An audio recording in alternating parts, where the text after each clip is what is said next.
تفتكر ايه هي الفروقات بين ال A17 وال A16؟ تعال اقول لك الفرق في الفيديو ده. اول حاجه بقى معانا المعالج هيجي اعلى بس بحاجات بسيطه قوي، بس هيجيب فرق اعلى.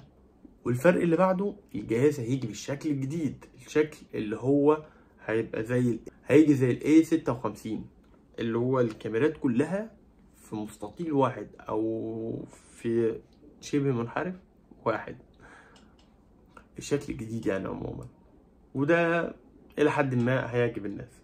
والفرق اللي بعد كده الجهاز هينزل ال 5G، ودي حاجة اعتمدناها في مصر، فخلاص بقى نشغل ال 5G. والاختلاف اللي بعده هيجي في الكاميرات.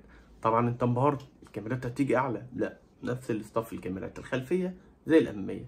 طب ايه الاختلاف؟ ان الكاميرا الخلفية الرئيسية هتيجي مع مثبت بصري OIS، وده مثبت لو انت الجهاز فيه رعشة بسيطة كده في ايدك، لا الجهاز هيثبتها لك وعادي جدا، بس بسيطة. اوعى تعمل لي كده وتقول لي لا ما بيتثبتش. والاختلاف اللي بعده الجهاز هينزل باحدث اصدار من الاندرويد اللي هو One UI 7، وده معناه ان كده هينزل سنة تحديث اعلى من ال A16.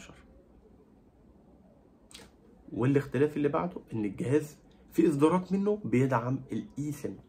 الاي سيم ده اللي ما يعرفهاش، الشريحة تبقى داخلية، خط اعتبره خط داخلي، بتروح عند اي شركة تفعله للشركة بتاعته من غير ما اصلا متركبش خط. ولو انت وصلت لحد هنا ما تنساش بقى تصلي على النبي وتشترك معاه في القناة.